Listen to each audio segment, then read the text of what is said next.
yang sujud itu adalah perbuatan kita amat dekat kepada Allah Subhanahu wa ta'ala. Tiba-tiba kita sujud merasa tidak nyaman, tiba-tiba di dalam kita sujud itu tidak ada halawahnya, tiba-tiba kita sujud itu tidak ada rasa manisnya, rasa gelisah kita sujud itu, berarti ada yang bermasalah. Jangan amal yang disalahkan, yang disalahkan itu adalah rohaniyah kita, yang disalahkan itu adalah kalbu kita.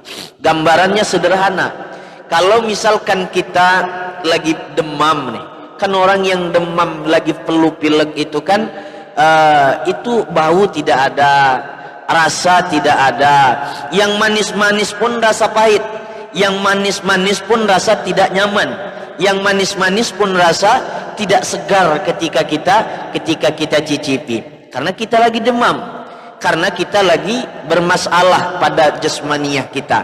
Apa yang bermasalah pada jasmaniyah kita? Karena saat itu kita lagi sedang posisi sakit, sakitnya adalah sedang pilek, sedang flu, dan kita sedang demam. Nah, lalu makanan yang lezat itu, makanan yang manis itu, makanan yang nyaman itu ketika kita rasakan, sementara kita dalam keadaan sakit, tidak ada rasa. Makanan yang kita rasa itu rasanya hambar. Apakah makanan yang perlu disalahkan? Ini adonannya sudah cukup, gulanya sudah pas. Pokoknya yang orang sehat merasakan ini manis, yang orang sehat merasakan ini adalah nyaman. Ketika kita yang sedang sakit merasakan adalah tidak nyaman. Apakah makanan itu yang harus disalahkan atau diri kita? Yang disalahkan itu adalah diri kita. Apa yang disalahkan? Karena diri kita ini adalah sedang sakit. Maka oleh karena itu, karena kita sedang sakit ini, hendaklah kita obati. Kemana datang obatnya itu?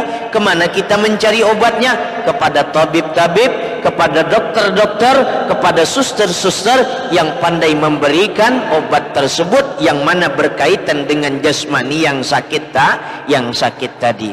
Nah, begitulah di dalam beramal beribadah, sujud, berzikir, duduk di majelis ilmu, bila tidak ada nyaman, bila tidak ada ketenangan, bila tidak ada kelezatan di dalam duduk di majelis ilmu, berzikir kepada Allah, bukan majelis ilmu yang disalahkan. Jangan majelis ilmu yang jadi kambing hitamnya, jangan berzikir yang disalahkan, tapi yang disalahkan itu adalah yang di dalam diri kita ini, bahwa adalah rohaniyah kita, batiniyah kita, berarti ada yang sedang sakit.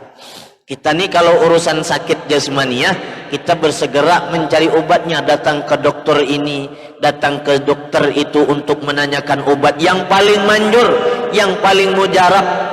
Kalau kita sakitnya adalah sakit jasmaniyah.